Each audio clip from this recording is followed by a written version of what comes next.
in most circumstances, you need protection nowadays because everybody has protection. So in most circumstances, you do need protection.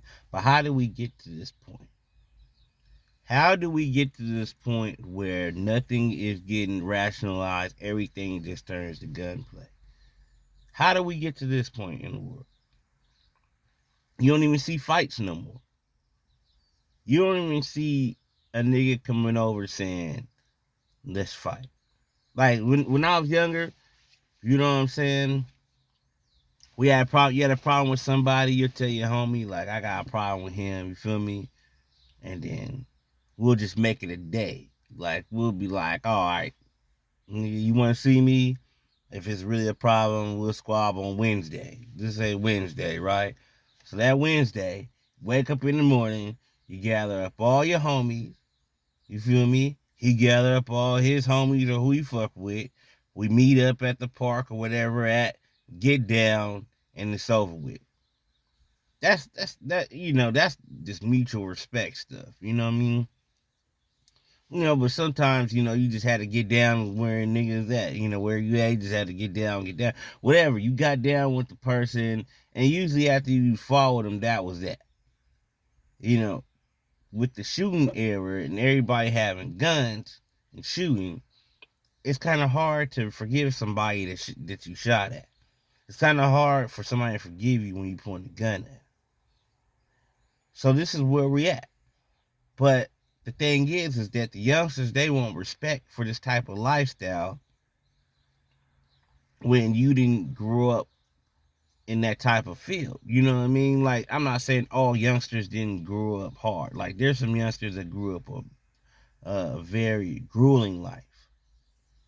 But there's a lot of youngsters that grew up a great life, great through high school. John Morant.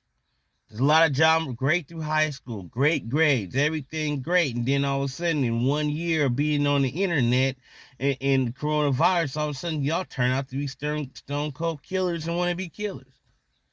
How did things turn that drastic that fast? How are things turning drastic so fast for these kids? How could a kid wake up one day and love school, love going to school, love his people at school, love playing sports, and then just change his life completely around and turn to with a thug name, Instagram? Now he's showing money, showing drugs, riding around.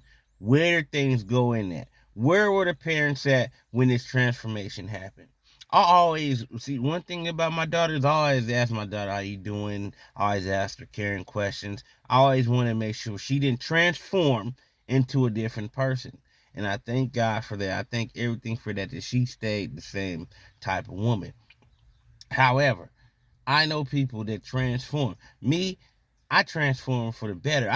It wasn't like I was some very very good kid in school and did everything well. No, I was very bad starting off, then got gooder as the years got past in life. So that's a different transformation than being good and all of a sudden you bad now, willing to go to jail, willing to risk your whole life and whole family in jeopardy because you have to prove that you're a gangster now. I'm just trying to get where is this coming from? Like where I what sucks is like I said, a lot of these kids didn't grow up fighting, man. They didn't grow up fighting, they didn't grow up violent. You know what I mean? They didn't grow up going through trials and tribulations. Like I don't know what happened, but you know, fights were very important. You know what I'm saying? Fights were easier to forgive than shooting. You know, what I mean? Fights is what you need because okay, you want to be a shooter, but then you go to jail, you have to learn how to fight. So, you know, at the end of the day, you still gonna have to learn how to fight, no matter what. You want to live the life of a criminal, you still have to learn how to fight when you get to prison. So, why not learn how to fight? But nobody fights though, and that's the catch-22. Only people fight is in jail. Other than that, nobody really fights. Everybody carries a gun. Everybody's super shooter to blast you away and stuff.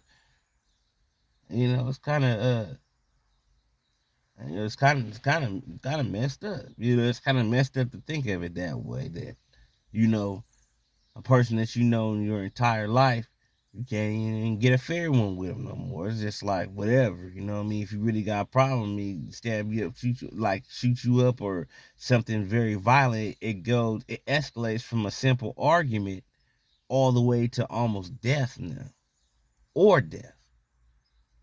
When before it used to be just a simple fight, we got down. All right, cuz you cool, cuz like we talk about it. If I win, I talk about it, and then that's that. Nobody.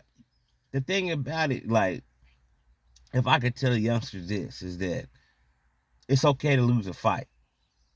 It's okay. I know they got the internet now, and they got camera phones, and somebody tape you losing a fight. Well, okay, someone make fun of you for losing fights. Just say, where's your fights at? Who have you fought? Are you even fighting? You get mad at me for losing. You crying and laughing at me for losing a fight. Do you ever fight? You're going to lose a fight. If you do fight, you're going to lose a fight. Mike Tyson had to learn the hard way. Mike Tyson thought nobody could knock him out until Buster Douglas served him a biscuit in Japan.